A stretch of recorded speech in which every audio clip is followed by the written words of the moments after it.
Chapter 3. When to begin the child's training. Education begins with the infant. The word education means more than a course of study at college. Education begins with the infant in its mother's arms. While the mother is molding and fashioning the character of her children, she is educating them.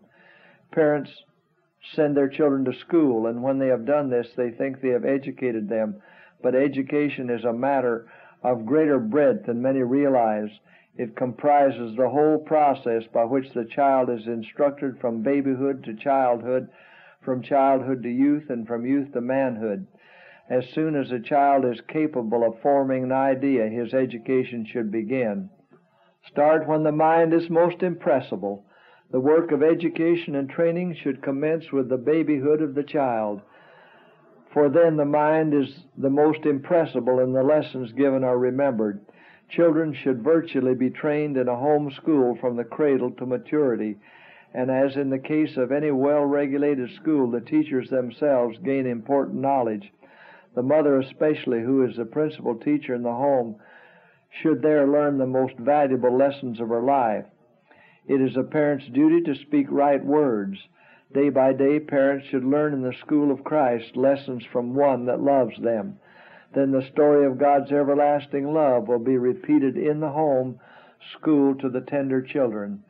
Thus, before reason is fully developed, children may catch a right spirit from their parents. Give study to the early training.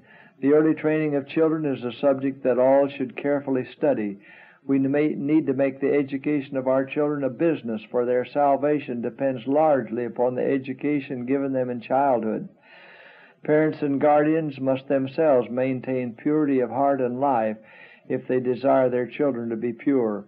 As fathers and mothers, we should train and discipline ourselves. Then as teachers in the home, we can train our children, preparing them for the immortal inheritance. Make a right beginning.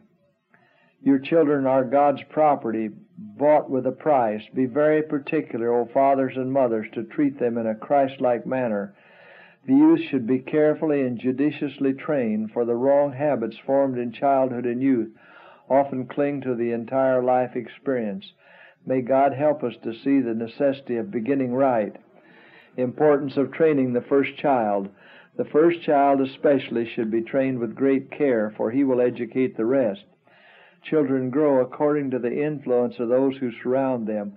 If they are handled by those who are noisy and boisterous, they become noisy and almost unbearable. The plant, an object lesson in child training. The gradual development of the plant from the seed is an object lesson in child training. There is first the blade, then the ear, after that the full corn in the ear. Mark 4:28.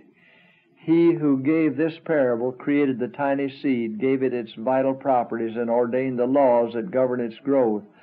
And the truths taught by the parable were made a reality in his own life. He, the majesty of heaven, the King of glory, became a babe in Bethlehem, and for a time represented the helpless infant in his mother's care. In childhood he spoke and acted as a child, honoring his parents and carrying out their wishes in helpful ways. But from the first dawning of intelligence he was constantly growing in grace and in a knowledge of truth. Section 2. Methods and Textbooks.